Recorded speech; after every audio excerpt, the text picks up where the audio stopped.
दिशा बचपन से ही अपनी बुआ रागिनी के साथ रहती थी।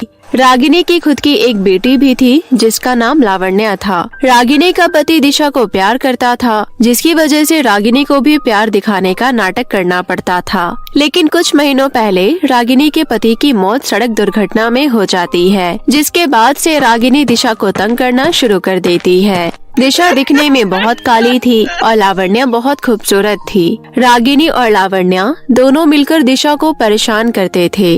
रागिनी लावण्या को हर रोज पैसे दिया करती थी, जिससे लावण्या अपने दोस्तों के साथ पार्टी करती थी। वहीं दूसरी तरफ दिशा घर का सारा काम करती थी। एक दिन रागिनी लावण्या के कमरे में जाती है और उससे कहती है, लावण्या, मैं मार्केट जा रही हूँ, तू भी चलेगी क्या? नहीं मम्मी, मैं नहीं जाऊंगी।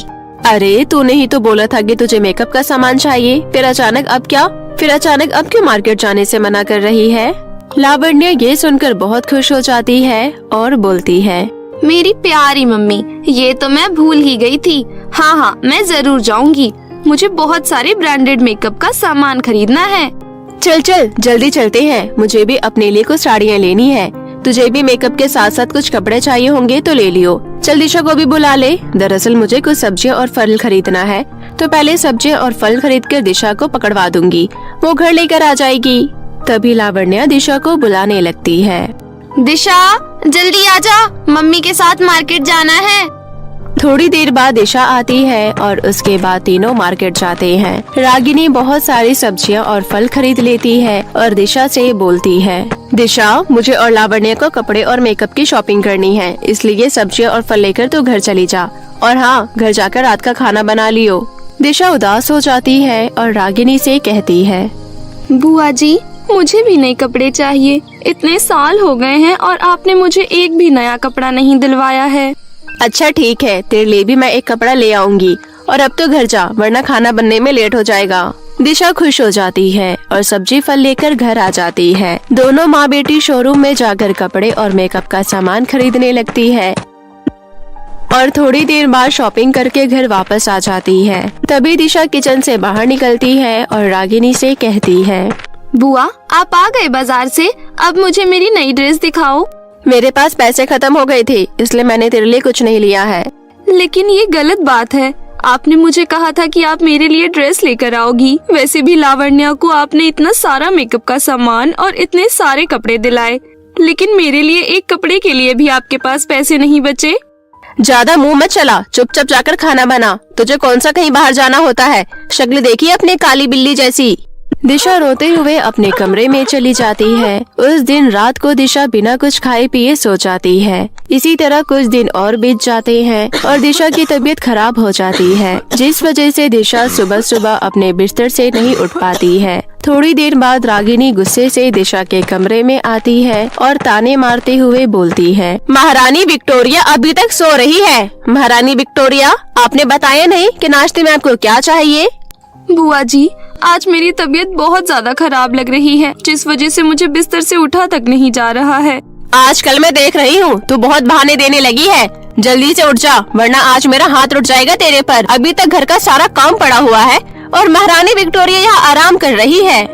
दिशा जैसे तैसे करके उठती है और घर का काम करना शुरू कर देती है। दिशा झाड़ू लगा रही होती है, तभी रागिनी उसके पास आती है और बोलती है, झाड़ू लगाने के बाद मार्केट से सब्जी लेकर आ जाइयो, क्योंकि अभी के खाने के लिए सब्जी नहीं है।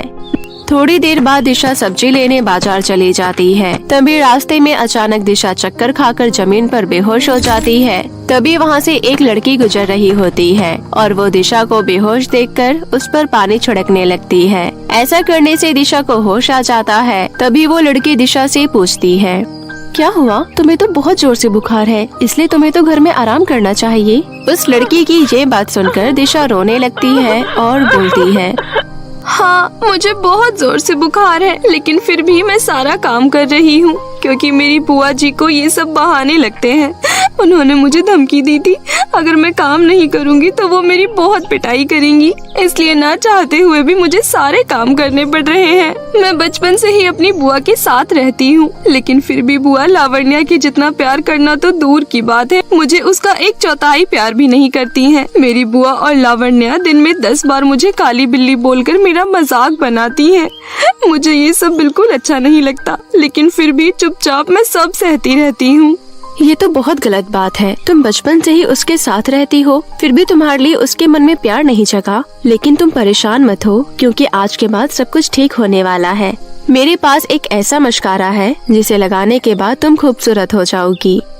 भला ऐसा भी कोई मस्कारा होता है क्या? लेकिन आप मेरे लिए ये सब क्यों कर रही हो? दिशा के इतना कहने के बाद वो लड़की एक परी के रूप में बदल जाती है। मैं कोई साधारण लड़की नहीं, बल्कि रानी परी हूँ।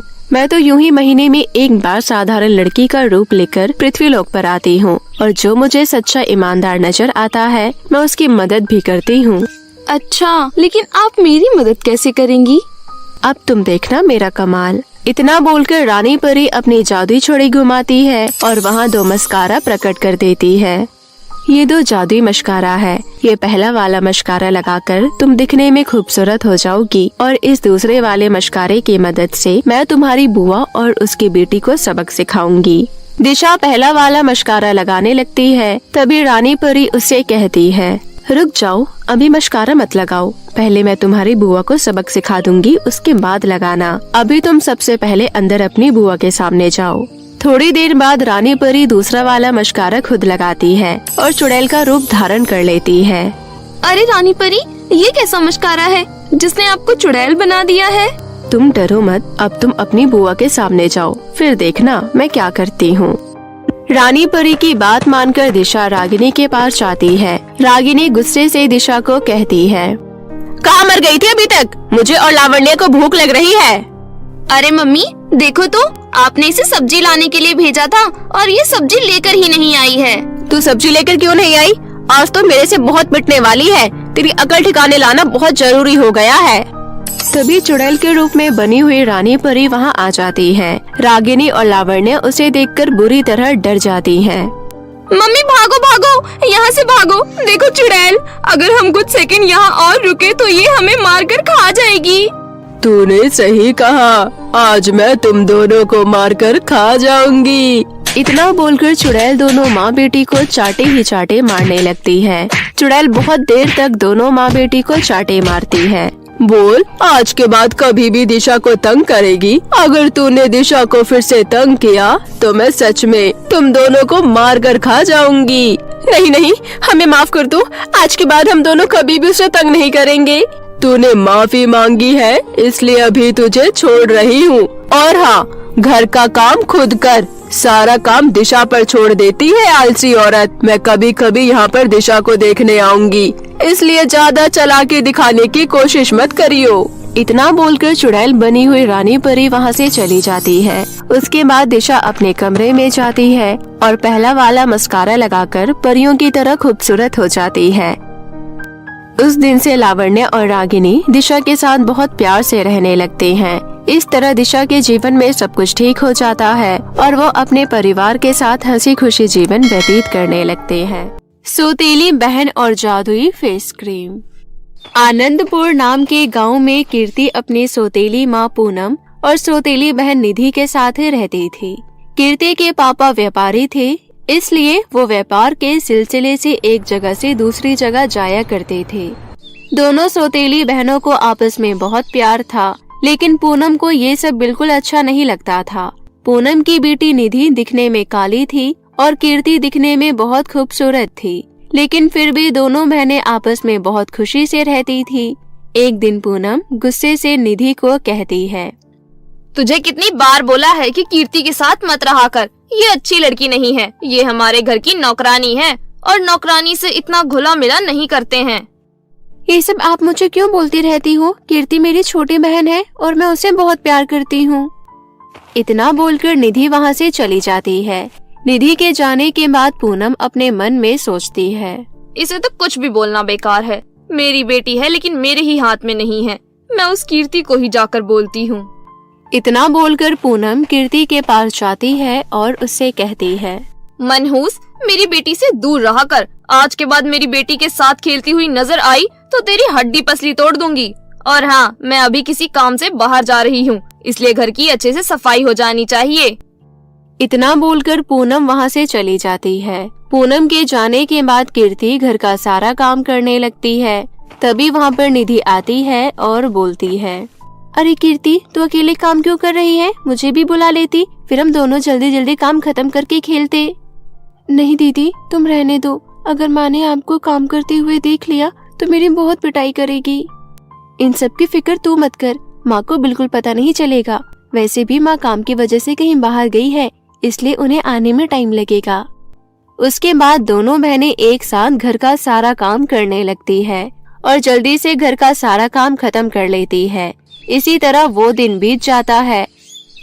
अगले दिन पूनम निधि के लिए एक ड्रेस लेकर आती है और कीर्ति से बोलती है, शाम को हम पार्टी में जा रहे हैं, इसलिए निधि की ड्रेस प्रेस कर दे।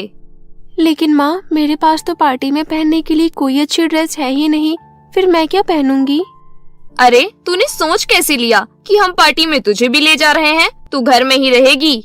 निधि की शादी की उम्र हो गई है। अगर वो मेरे साथ शादी पार्टी में जाएगी तो लोगों की नजरों में आएगी, जिससे उसके लिए रिश्ते आएंगे। अगर तू गई तो कोई भी निधि के लिए रिश्ता नहीं भेजेगा। ठीक है माँ, अगर ऐसी बात है तो मैं नहीं जाऊंगी। इतना बोलकर कीर्ति निधि की ड्रेस प्रेस करने चली जाती है। तभी निधि की दोस्त का फोन आता है और वो बातों में लग जाती है और यहाँ निधि की ड्रेस बुरी तरह से जल जाती है। कीर्ति जब फोन रखकर आती है तो जली हुई ड्रेस देखकर घबरा जाती है। अरे, मैं स्विच ऑफ करके नहीं गई थी क्या? अब तो माँ मुझे बहुत मारेगी। तभी वहाँ पर निधि और पूनम आ जाते हैं। ला दे, निधि की ड्रेस प्रेस हो गई क्या? माँ, वो मेरे से गलती से ड्रेस चल गई। कीर्ति के इतना कहती ही पूनम उसे जोरदार तमाचा लगाती है। नालायक मनहूस, तूने जानबूझकर मेरी बेटी की ड्रेस जला दी। मैं तुझे पार्टी में लेकर नहीं जा रही हूँ, इसलिए तूने अपनी भड़ास निकाली है। नहीं माँ, मैंने ऐसा कुछ नहीं सोचा था। पता नहीं मैं कैसे स्विच ऑफ करना भूल गई। कोई बात नहीं माँ, वैसे भी मेरी तबीयत कुछ ठीक नहीं लग रही है, इसलिए मैं पार्टी में नहीं जाना चाहती हूँ। ठीक है, तू घर में बैठकर आराम कर, मैं चली जाती हूँ पार्टी में।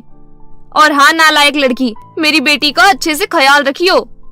इतना बोलकर पूनम पार्टी में चली जाती है। 2 दिन बाद पूनम की बहन उसके घर आती है और पूनम से बोलती है, अरे पूनम, ये देख, हमारे निधि के लिए रिश्ता आया है। मैंने लड़के वालों से बात कर ली है। आज शाम को ही वो लोग निधि को देखने आ रहे हैं।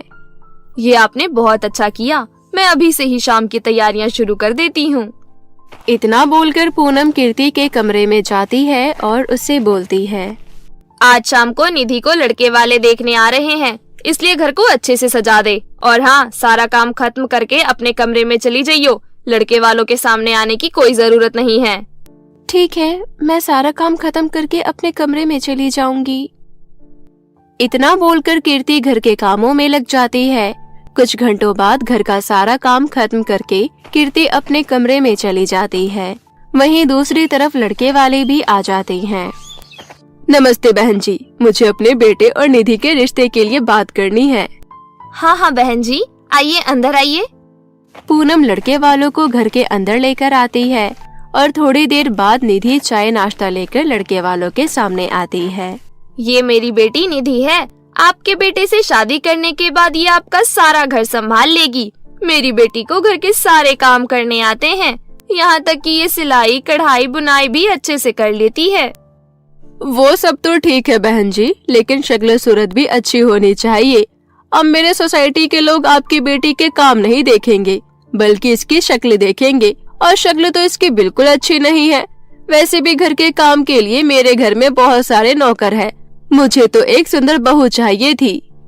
कीर्ति अपने कमरे की खिड़की से ये सब देख रही होती है। तभी लड़के की माँ की नजर खिड़की से झांक रही कीर्ति पर चली जाती है।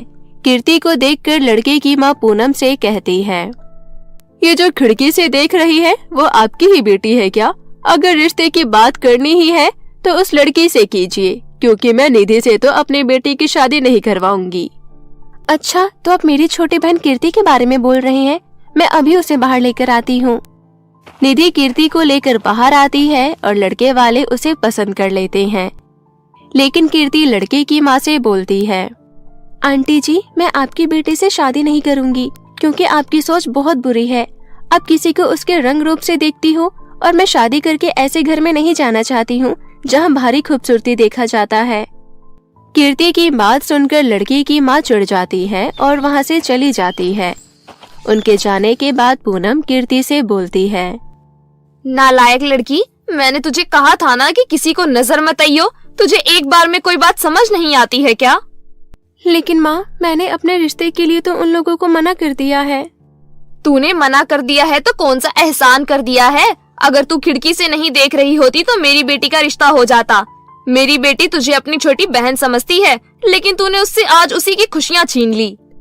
उस दिन कीर्ति को पूनम की बात बहुत चुभती है और वो रोते हुए घर से बाहर चली जाती है। रोते रोते कीर्ति सड़क किनारे बैठ जाती है। तभी वहाँ एक जादूगरनी आती है और उससे बोलती है, क्या हुआ बेटी, तुम क्यों रो रही हो? जादूगरनी के पूछने पर कीर्ति उसे सारी बातें बता देती है। कीर्ति की बातें सुनने के बाद जादूगरनी कहती है, अच्छा, तो तुम्हारी बहन के काले रंग की वजह से कहीं उसका रिश्ता नहीं हो पाता है और उसका गुस्सा तुम्हारी सौतेली माँ तुम पर निकालती है। मैं तुम्हें एक जादुई फेस क्रीम देती हूँ, जिसके बाद हमेशा के लिए सब कुछ ठीक हो जाएगा। इतना बोलकर जादूगरनी कीर्ति को एक फेस क्रीम देती है। फेस क्रीम देखकर कीर्ति बहुत खुश होती है और निधि के पास जाती है। दीदी, आप जल्दी से ये फेस क्रीम लगा लो, उसके बाद देखना सब कुछ ठीक हो जाएगा। कीर्ति के कहने पर निधि फेस क्रीम लगा लेती है। उसके बाद अगले ही पल निधि भी कीर्ति की तरह खूबसूरत हो जाती है। उसके बाद दोनों बहनें ये सारी बातें पूनम को बताती है। सारी बातें सुनने के बाद पूनम कहती है, मुझे माफ कर दे कीर्ति बेटा, मैंने हमेशा तुझे गलत समझा और हर गलती की सजा तुझे ही देती रही। कोई बात नहीं माँ, लेकिन आज से आप मुझे मेरी माँ की तरह प्यार देना, क्योंकि मैं आपके प्यार के लिए बहुत तरसी हूँ। पूनम कीर्ति को अपने गले से लगा लेती है। उस दिन से पूनम अपनी दोनों बेटियों को बराबर प्यार करती थी। इस तरह सब कुछ ठीक हो जाता है और कीर्ति अपने परिवार के साथ हंसी खुशी जीवन व्यतीत करने लगती है। जादुई गोल्डन लहंगा का जादू। बहुत समय पहले की बात है। किसी गांव में नीतू अपने माता पिता के साथ रहती थी। वे लोग बहुत गरीब थे। नीतू के पिता मजदूरी कर नीतू को गांव के सबसे अच्छे स्कूल में पढ़ा रहे थे। उस स्कूल में अमीर लोगों के बच्चे पढ़ा करते थे, लेकिन स्कूल में सभी बच्चे नीतू का बहुत मजाक बनाते थे। तेरे पिता कल मेरे घर आए थे, अनाज के बोरे उठाकर हमारे गोडाउन में रखवा रहे थे। मुझे तो समझ नहीं आता कि वो तुझे इतने महंगे स्कूल में कैसे पढ़ा रहे हैं। मेरे पापा पर मुझे बहुत गर्व है, वो मेरे हीरो हैं। नीतू और सिमरन की क्लास में एक लड़का अखिल भी पढ़ता था। अखिल दिखने में बहुत मनमोहक था। अखिल को हमेशा से ही नीतू का व्यवहार अच्छा लगता था, लेकिन ये बात सिमरन को बहुत बुरी लगती थी। वो नीतू की इस बात को सुनकर कहता है, तुम्हारी ये बात बहुत अच्छी है नीतू, कि तुम अपने पापा को हीरो मानती हो। लोग कुछ भी कहे, लेकिन तुम कभी भी अपने आप को छोटा महसूस नहीं करती और मुझे तुम्हारी ये आदत बहुत पसंद है। Thank you Akhil. स्कूल में सभी बच्चे नई नई वीडियो गेम लाते और एक दूसरे को दिखाते, लेकिन नीतू के पास कभी कोई नई चीज नहीं होती थी। ये देख मेरा नया वीडियो गेम, तेरे पास क्या है? मेरे पास मेरी नई हेयर क्लिप है जो तुम्हारे वीडियो गेम से बहुत सुंदर है। और नीतू, तुम्हारे पास क्या है? ये देखो, मैंने नई पेंसिल खरीदी है जो कि मुझे पूरे 1 महीने चलानी है। हाँ, तुम्हारी इतनी महंगी पेंसिल। नीतू सभी बच्चों के सामने अपनी जरूरत का दिखावा नहीं करती थी, लेकिन वो जब भी अपने स्कूल में बच्चों के पास कोई भी नई चीज देखती थी तो वो अपने माता पिता से जाकर वैसे ही चीज मांगने की जिद करती थी। माँ, मुझे नया हेयर क्लिप ला दो ना। ला दूंगी बेटा। कुछ दिनों बाद, माँ, मुझे नया वीडियो गेम ला दो ना। ला दूंगी बेटा। ऐसे ही नीतू हमेशा अपनी माँ से कुछ न कुछ मांगती रहती थी, लेकिन उसकी माँ उसे हमेशा हाँ बोलकर बात टाल देती थी।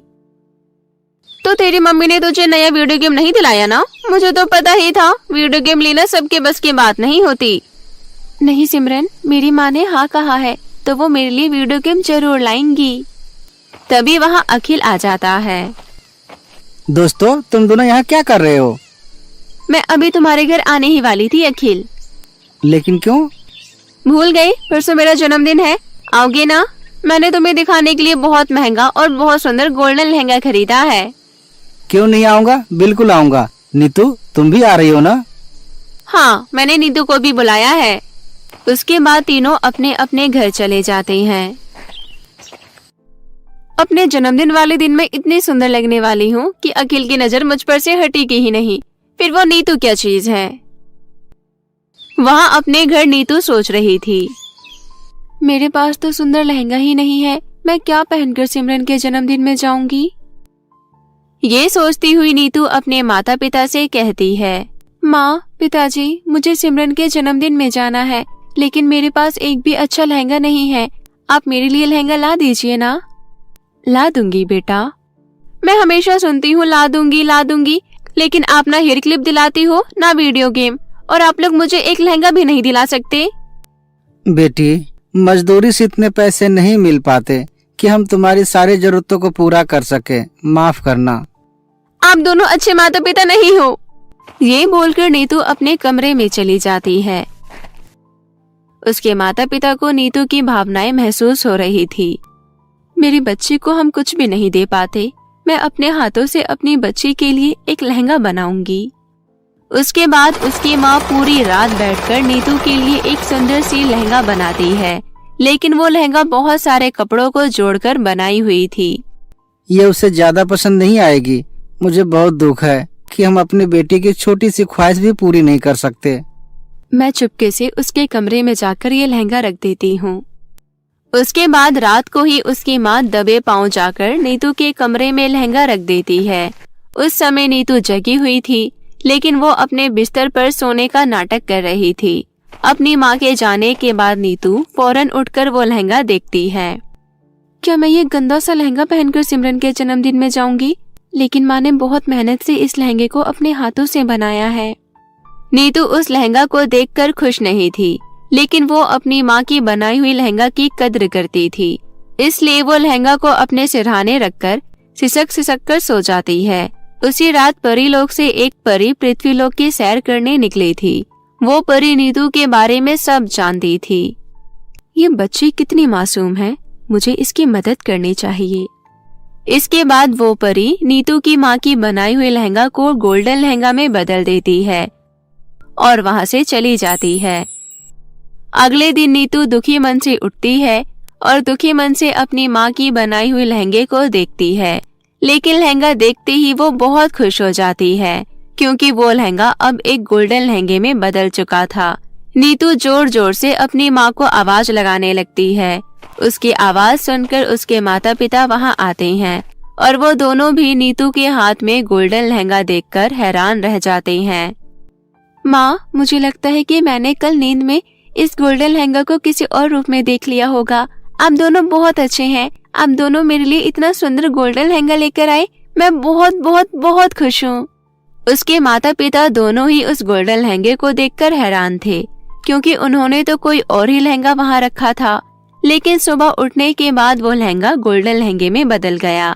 अपनी बेटी की खुशी देखकर उसके माता पिता ने अपनी बेटी का ये वहम नहीं तोड़ा कि वो गोल्डन लहंगा उसके माता पिता उसके लिए नहीं लाए। बस वो अपनी बेटी की खुशी देखकर ही खुश हो गए। उसके बाद नीतू वो गोल्डन लहंगा पहनकर सिमरन के बर्थडे पार्टी में जाती है। नीतू जैसे ही सिमरन के बर्थडे पार्टी में पहुंचती है, सभी की नजर नीतू पर ही टिकी होती है, क्योंकि नीतू बहुत सुंदर लग रही थी। अखिल भी नीतू को देखकर बिखर जाता है। तुम बहुत सुंदर लग रही हो नीतू। ये गोल्डन लहंगा तुम पर बहुत जच रही है।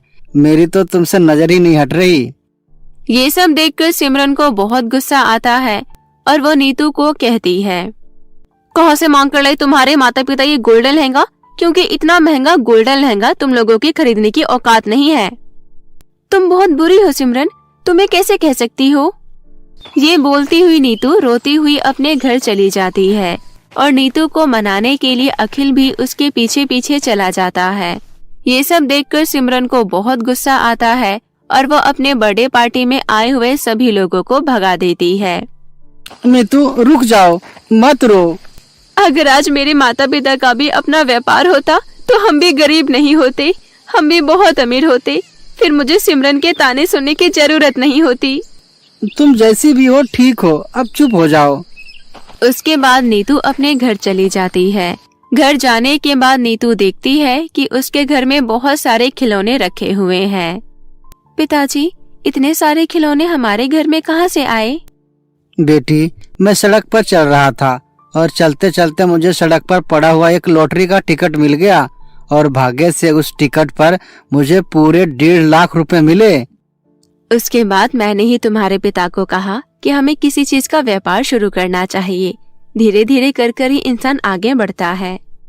नीतू मन में सोचती है, लगता है ये गोल्डन लहंगा जादुई है, क्योंकि मैंने आधे समय अखिल से कहा था कि मेरे माता पिता का भी कोई व्यापार होता। मैं बहुत खुश हूँ, शुक्रिया मेरे प्यारे गोल्डन लहंगे। उसके बाद से नीतू के पिता अब मजदूरी छोड़कर अपने खिलौनों की दुकान चलाने लगे। धीरे धीरे कर नीतू के पिता खिलौनों के बहुत बड़े व्यापारी बन गए। अब उनका जीवन पहले से काफी अच्छा हो गया। जादुई मेकअप किट की चक्की का जादू। ये कहानी महाराष्ट्र राज्य के एक छोटे से गांव में रहने वाली भोली भाली लड़की चांदनी की है, जो अपनी सौतेली माँ पुष्पा और सौतेली बहन रानी के साथ रहती थी। चांदनी की सौतेली माँ और बहन बहुत ही लालची और स्वार्थी थी। दोनों माँ बेटी दिन रात बस अमीर होने के सपने देखा करती थी। वहीं बेचारी चांदनी अकेली ही दिन भर घर के कामों में लगी रहती, तब जाकर उसे खाने को रूखा सूखा नसीब होता। लेकिन फिर भी चांदनी हर हाल में खुश रहती थी। एक दिन की बात है, चांदनी की सौतेली माँ पुष्पा हॉल में बैठकर चाय पी रही थी कि तभी अपनी बेटी रानी को आता देख बोली, आ गई मेरी प्यारी बिटिया, दिखाओ तो जरा आज शॉपिंग मॉल से तुम क्या क्या खरीद कर लाई हो। माँ ये देखो, मैं सबसे महंगा और ब्रांडेड मेकअप किट लेकर आई हूँ। अरे वाह, मेकअप किट तो बहुत ही बढ़िया है। और दिखाओ क्या क्या लेकर आई हो। माँ और मैं कुछ नहीं ला पाई। क्या? मैंने तो तुम्हें पूरे 5,000 रुपए दिए थे। हाँ, पर मेकअप किट ही 5,000 रुपए का है। मैं और कुछ खरीद ही नहीं पाई, पैसे कम पड़ गए। ओह कोई बात नहीं बेटा, मैं तुम्हें और पैसे दे दूंगी। मैं तुम्हें कभी किसी चीज की कोई कमी नहीं होने दूंगी।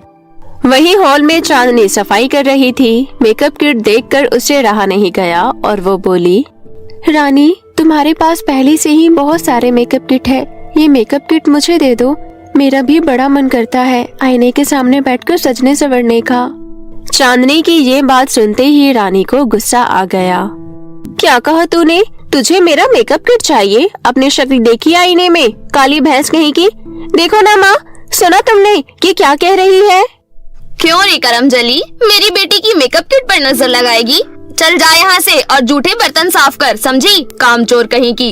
और हाँ, आगे से कान लगाकर हम दोनों माँ बेटी की बातें सुनने की कोई जरूरत नहीं है। अपने काम से काम रखा कर। माँ, पिताजी की मेहनत की कमाई आप ऐसे फिजूल में खर्च क्यों करती हैं? वो शहर में बड़ी मेहनत से पैसे कमाकर हमारे लिए भेजते हैं। अपनी बकवास बंद कर। मैं तेरे बाप की कमाई का कुछ भी करूँ, तू होती कौन है? हाँ, मुझसे ज्यादा जवान लड़ाएगी तो तेरी खाल खींच लूंगी, समझी? अब अपनी मनहूस शकल लेकर यहाँ से चली जा। चांदनी उदास होते हुए बर्तन धोने रसोई में चली गई। वहीं दोनों माँ बेटी हंस हंस कर आपस में बातें करने लगी। वही घर का सारा काम खत्म कर चांदनी अपने कमरे में गई और उदास होते हुए मन ही मन सोचने लगी। मेरा बचपन से ही सपना था कि मैं बड़ी होकर अपना खुद का एक पार्लर खोलूं और लोगों का सुंदर सुंदर मेकअप करूं। लगता है मेरा ये सपना अधूरा ही रह जाएगा। नहीं, माँ और रानी तो मुझसे सीधे मुंह बात तक नहीं करती। मैं तो घर का सारा काम करती हूँ, फिर भी हमेशा मुझे डांटती रहती है। और बाबा को काम से फुर्सत ही नहीं है, उनसे मैं क्या कहूँ? चांदनी ये सोच ही रही थी कि तभी पुष्पा गुस्से से लाल होते हुए वहाँ आई और बोली, क्यों री करमजली, किन ख्यालों में खोई बैठी है? मैं कब से तुझे आवाज लगा रही हूँ, क्या तुझे सुनाई नहीं देता? चल जल्दी उठ, रसोई में जाकर मेरी बेटी और मेरे लिए गर्मा गर्म खाना बना। हमें बहुत जोरों की भूख लगी है। थकी हारी चांदनी रसोई में जाकर खाना बनाने लगी। कुछ देर बाद चांदनी की सौतेली माँ पुष्पा और सौतेली बहन रानी खाना खाकर सो गई। वहीं चांदनी भी सूखी रोटी और पानी पीकर अपने कमरे में जाकर अपनी स्वर्गवासी माँ को याद कर रोने लगी और रोते रोते कब उसकी आंख लग गई उसे पता नहीं चला। फिर अगली सुबह होते ही चांदनी दोबारा से घर के कामों में जुट गई। तभी शहर से आई एक दुखद खबर से चांदनी के ऊपर दुखों का पहाड़ टूट पड़ा। दरअसल शहर में चांदनी के पिता मोहनलाल फैक्ट्री में काम करते वक्त दिल का दौरा पड़ने से अचानक चल बसे। पहले माँ और अब पिता का सिर से साया उठ जाने से चांदनी पूरी तरह टूट गई। लेकिन वहीं पुष्पा और रानी को इस बात से जरा भी दुख नहीं था। चांदनी के पिता मोहनलाल ने मरने से पहले ही घर और थोड़ी बहुत जमा पूंजी चांदनी के नाम करती थी। ये पता चलते ही पुष्पा ने धोखे से घर और रुपया पैसा अपने नाम कर लिया। उसके बाद चांदनी को धक्के मारकर घर से बाहर निकाल दिया। माँ, आप मुझे घर से क्यों निकाल रही हैं? ये मेरा भी तो घर है। अब ये तेरा घर नहीं रहा, मैंने तुझे मजबूरी में यहाँ रखा था। तेरा बाप तो मर गया तो तू यहाँ रहकर क्या करेगी? चल दफा हो जाए यहाँ से। ऐसा मत कहो माँ, मेरे इस दुनिया में और कोई नहीं है। मुझे किसी कोने में रहने की जगह दे दो, पर मुझे घर से बाहर मत निकालो माँ। क्या तुझे सुनाई नहीं दिया? माँ ने क्या कहा? चली जा यहाँ से अपनी काली शक्ल लेकर। दोनों माँ बेटी को बेचारी चांदनी पर जरा भी दया नहीं आई। चांदनी रोते हुए गांव वालों से मदद मांगने लगी, लेकिन किसी ने भी उसकी मदद नहीं की। चांदनी ने फिर भी हिम्मत नहीं हारी और जंगल से सूखी लकड़ियाँ और घास फूस इकट्ठा कर अपने लिए एक छोटी सी झोपड़ी बनाई और रहने लगी। रहने के लिए छत तो बन गई, पर चांदनी को ये समझ में नहीं आ रहा था कि वो अपना गुजारा करने के लिए क्या काम करे। तभी उसे झोपड़ी से कुछ दूरी पर एक बंजर जमीन दिखाई दी, जिसे देख चांदनी सोचने लगी, इस बंजर जमीन में गांव वाले खेती नहीं करते। मैं इस बंजर जमीन को उपजाऊ बनाने की कोशिश करती हूँ। शायद मेरी कोशिश कामयाब हो जाए, फिर मैं इस जमीन पर फल सब्जियाँ लगाकर अपना गुजारा चला पाऊंगी। ऐसा सोचकर चांदनी फावड़ा लेकर बंजर जमीन में खुदाई करने लगी। काफी देर खुदाई करने के बाद अचानक चांदनी को जमीन के नीचे दबी हुई एक चक्की दिखाई दी। चांदनी ने फौरन चक्की को बाहर निकाला। तभी उस चक्की में से आवाज आई, मैं एक जादुई चक्की हूँ। मैं सिर्फ उन्हीं लोगों की मदद करती हूँ जिनका दिल साफ और नेक हो, और तुम उनमें से एक हो। मैं तुम्हारी सारी इच्छाएं पूरी करूँगी। क्या सच में तुम मेरी सारी इच्छाएं पूरी करोगी? हाँ हाँ, मैं तुम्हारी सारी इच्छाएं पूरी करूँगी। अब बताओ तुम्हें क्या परेशानी है? चांदनी ने रोते हुए जादुई चक्की को अपनी आपबीती सुनाई। सारी बात सुन जादुई चक्की को चांदनी पर बहुत दया आई और वो बोली, तुम्हारे साथ बहुत ही बुरा हुआ, लेकिन तुम चिंता मत करो चांदनी, मैं सब कुछ ठीक कर दूंगी। तुम बस देखती जाओ, तुम मुझे अपने साथ अपने घर ले चलो। चांदनी खुशी खुशी जादुई चक्की अपनी झोपड़ी में ले गई। उसके बाद चांदनी ने जादुई चक्की से अपने लिए मेकअप किट मांगी और तुरंत ही उसके सामने चमचमाता हुआ मेकअप किट प्रकट हो गया। चांदनी ने जैसे ही उस मेकअप किट से अपना मेकअप किया, वो बहुत ही सुंदर दिखने लगी। अरे वाह, जादुई चक्की के मेकअप किट लगाने से मैं तो बहुत ही सुंदर दिख रही हूँ। तुम्हारा बहुत बहुत धन्यवाद। ये तो कुछ भी नहीं है चांदनी, अब देखो मेरा जादू। इतना कहते ही जादुई चक्की में से ढेर सारी मेकअप किट बाहर निकलने लगी। ये देख चांदनी हैरानी से बोली, अरे ये क्या, तुमने तो ढेर सारे मेकअप किट का ढेर लगा दिया। अब मैं बाकी मेकअप किट का क्या करूं? ये कहते हुए चांदनी सोचने लगी। तभी उसके दिमाग में एक आइडिया आया, क्यों ना मैं ये सारे मेकअप किट को बाजार में जाकर बेचूं? मुझे इनके अच्छे खासे पैसे मिल जाएंगे। इस तरह मेरा गुजारा भी हो जाएगा। इस तरह चांदनी हर रोज जादुई चक्की से ढेर सारे मेकअप किट मांगकर बाजार में बेच आती।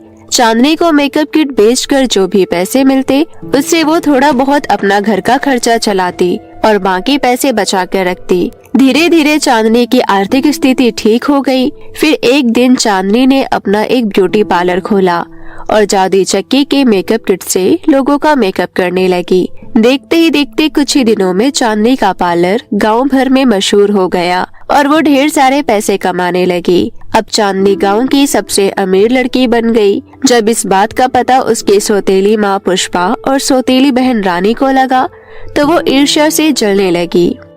माँ, चांदनी की बच्ची अमीर कैसे हो गई? उसके पास इतना पैसा कहाँ से आया? न शक्ल सूरत अच्छी है, न ही पढ़ी लिखी।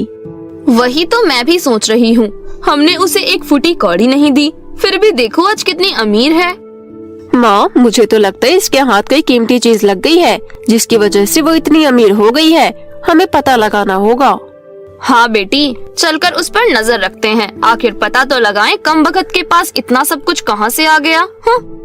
फिर दोनों माँ बेटी चांदनी के घर पर नजर रखने जा पहुँची। हमेशा की तरह चांदनी जादुई चक्की से मेकअप किट मांग रही थी। तभी दोनों माँ बेटी ने ये अद्भुत नजारा देख लिया।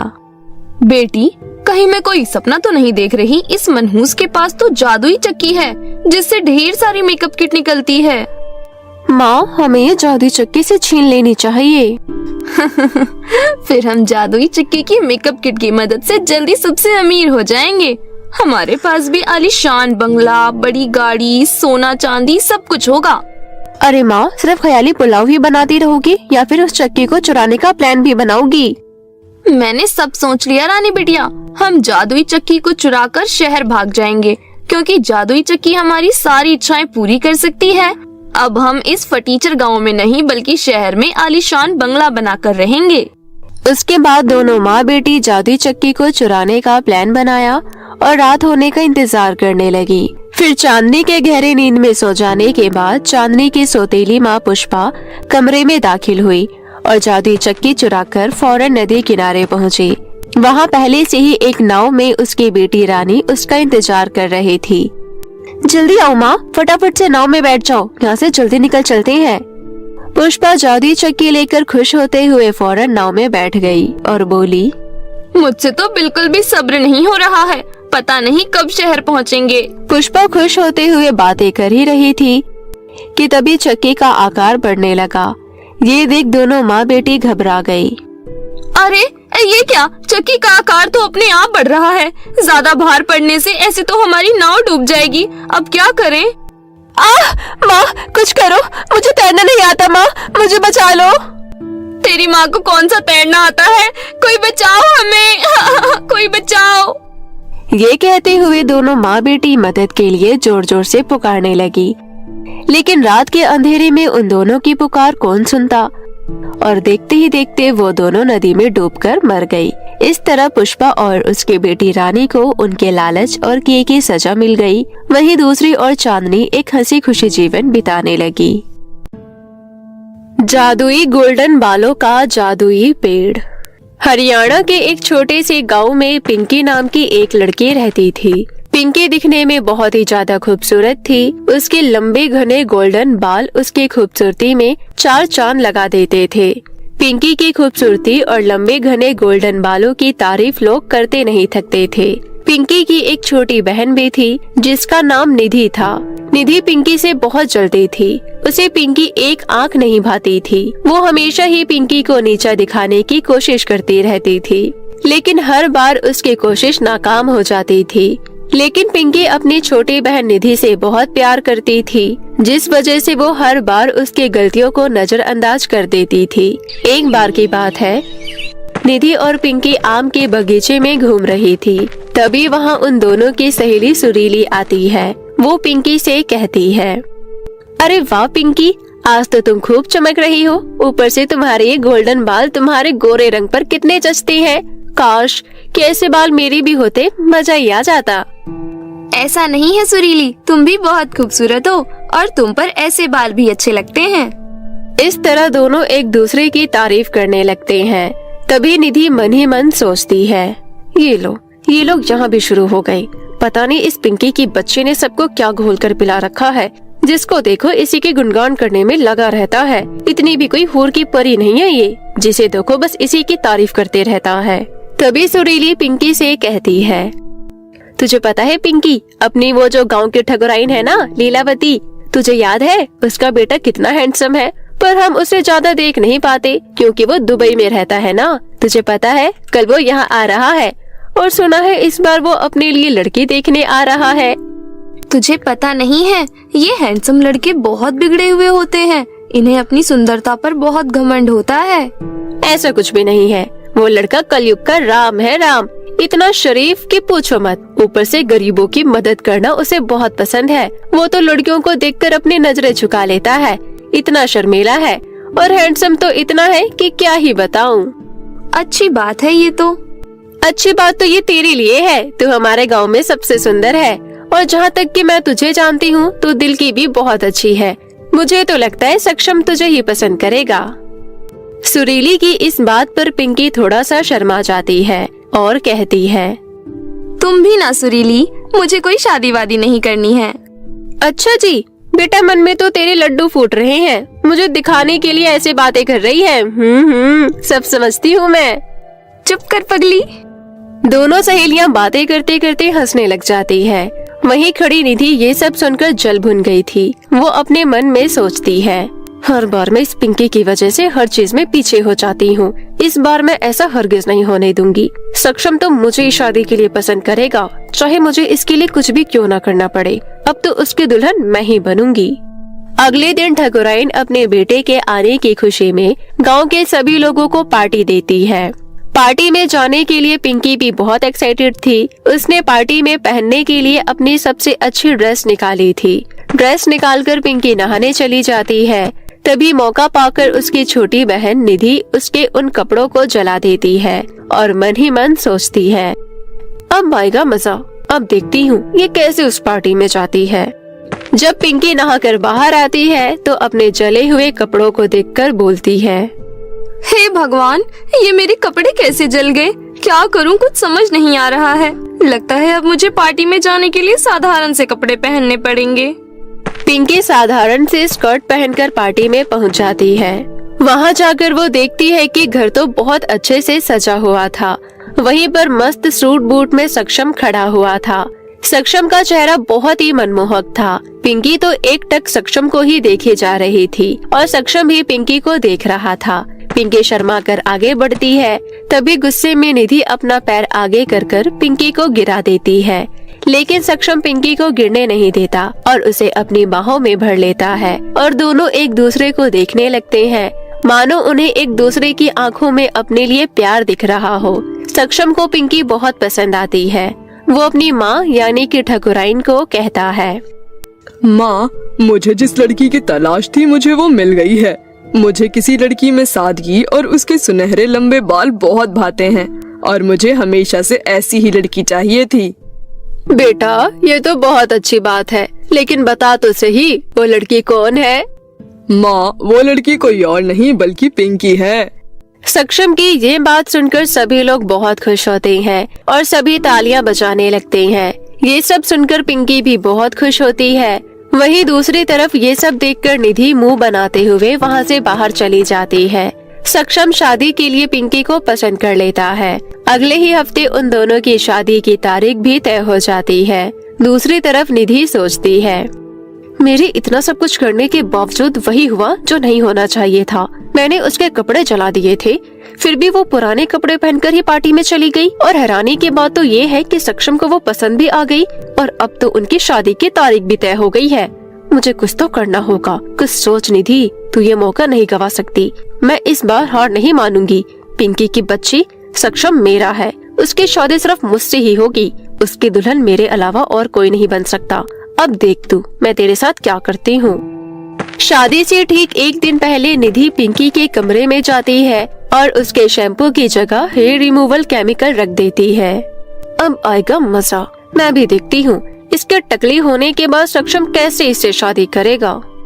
पिंकी जब नहाने के लिए बाथरूम में जाती है तो जल्दबाजी में उस केमिकल को अपने सर पर लगा लेती है। उसके बाद वो जैसे ही पानी से अपने सर को धोती है तो उसके सारे बाल टूटकर जमीन पर गिर जाते हैं। हे भगवान, ये क्या हो गया? मेरे सर के बाल कैसे गायब हो गए? कैसे हो गया ये सब? कल मेरी शादी होने वाली है और मैं टकली हो गई। मैं बिना बालों की कितनी बदसूरत लग रही हूँ। अब सक्षम मुझसे शादी नहीं करेगा। तभी सक्षम चुपके से पिंकी से मिलने उसके कमरे में आ जाता है, पर उसे पिंकी कमरे में नहीं दिखती। तो वो बाथरूम के दरवाजे पर खड़ा होकर कहता है, पिंकी, ये देखो मैं तुम्हारे लिए फूल लेकर आया हूँ। कल हमारी शादी है। शादी से पहले एक बार मैं तुमसे मिलना चाहता था, इसलिए यहाँ आ गया। पिंकी बाथरूम के अंदर से ही कहती है। आप चले जाइए यहाँ से सक्षम, मुझे अब आपसे शादी नहीं करनी। पिंकी, तुम ये क्या बोल रही हो? क्या हो गया है तुम्हें? तुम इस तरह रो क्यों रही हो? तभी पिंकी बाथरूम का दरवाजा खोलकर बाहर आ जाती है और जोर जोर से रोने लगती है। अब मैं आपके काबिल नहीं रही। पता नहीं कैसे मेरे बाल गायब हो गए। मेरे बालों के साथ साथ मेरी सुंदरता भी चली गई। अब आप मुझसे शादी नहीं करेंगे ना? कोई बात नहीं, आप अब कोई सुंदर सी लड़की देखकर उससे शादी कर लीजिए और मुझे माफ कर दीजिए। पिंकी, मैंने तुमसे सच्चे दिल से प्यार किया है। मैंने तुम्हारा रंग रूप देखकर तुम्हें भले ही पसंद किया हो, लेकिन तुम बहुत अच्छे दिल की हो और मुझे तुमसे प्यार है। इसका मतलब ये नहीं कि अगर तुम्हारे बाल नहीं है तो मैं तुमसे प्यार नहीं करता। मैं अभी भी तुमसे बहुत प्यार करता हूँ। अब रोना बंद करो। उसके बाद सक्षम पिंकी को लेकर अपने घर जाता है और अपनी माँ को सारी बात बताता है। सक्षम की माँ को भी पिंकी के बाल ना होने से कोई परेशानी नहीं थी, लेकिन फिर भी लोग क्या कहेंगे ये सोच सोचकर पिंकी बहुत रो रही थी। तभी अचानक से वहाँ पर सुनहरी परी प्रकट हुई और उसने उन तीनों से कहा, सक्षम, तुम बहुत अच्छे लड़के हो और तुम्हारी माँ भी बहुत अच्छी है। पिंकी के टकले होने के बावजूद भी आप लोगों ने उसे इतना हौसला दिया। ये सब मैं देख रही थी। मुझे ये भी पता है कि पिंकी के साथ ये हरकत किसने की है। पिंकी के साथ ये हरकत उसकी खुद की बहन निधि ने की है। ये आप कैसी बातें कर रही हैं परी जी? वो मेरी बहन है। वो भला मेरे साथ ऐसा क्यों करेगी? क्योंकि वो तुमसे बहुत जलती है। वो चाहती है कि सक्षम की शादी उससे हो। मुझे निधि से ये उम्मीद नहीं थी। मैं उसे इस गलती के लिए कभी माफ नहीं करूंगी। लेकिन परी जी, आप तो परी हैं ना? आपके पास अद्भुत शक्तियाँ हैं, तो आप कुछ कीजिए ना। तुम मेरे साथ चलो पिंकी, मैं तुम्हें एक जादुई जगह पर लेकर चलती हूँ। उसके बाद परी पिंकी को लेकर वहाँ से गायब हो जाती है और एक जंगल में पहुँच जाती है। ये कैसी जगह है परी जी? वो पेड़ दिख रहा है तुम्हें? वो पेड़ जादुई गोल्डन बालों का पेड़ है। तुम्हारे ऊपर गोल्डन बाल बहुत सूट करते हैं। तुम्हें उनमें से जो भी बाल पसंद हो मुझे बताओ, मैं उसे तुम्हारे सर पर लगा देती हूँ। उसके बाद तुम्हारे बाल पहले की तरह खूबसूरत हो जाएंगे। पिंकी बहुत खुश होती है और अपने मनपसंद के बाल को चुन लेती है। परी पिंकी के सर पर वो बाल लगाकर उसे पहले जैसा खूबसूरत कर देती है और उसे वापस ठकुराइन के घर पर छोड़ देती है। पिंकी को वापस पहले जैसा देख ठकुराइन और उसका होने वाला पति सक्षम भी बहुत खुश होते हैं। अगले दिन बहुत धूमधाम से उनकी शादी हो जाती है और निधि को पता ही नहीं चलता कि आखिर उसका प्लान फेल कैसे हो गया और वो जीवन भर पिंकी से जलती रहती है और पिंकी अपना जीवन हंसी खुशी व्यतीत करने लगती है।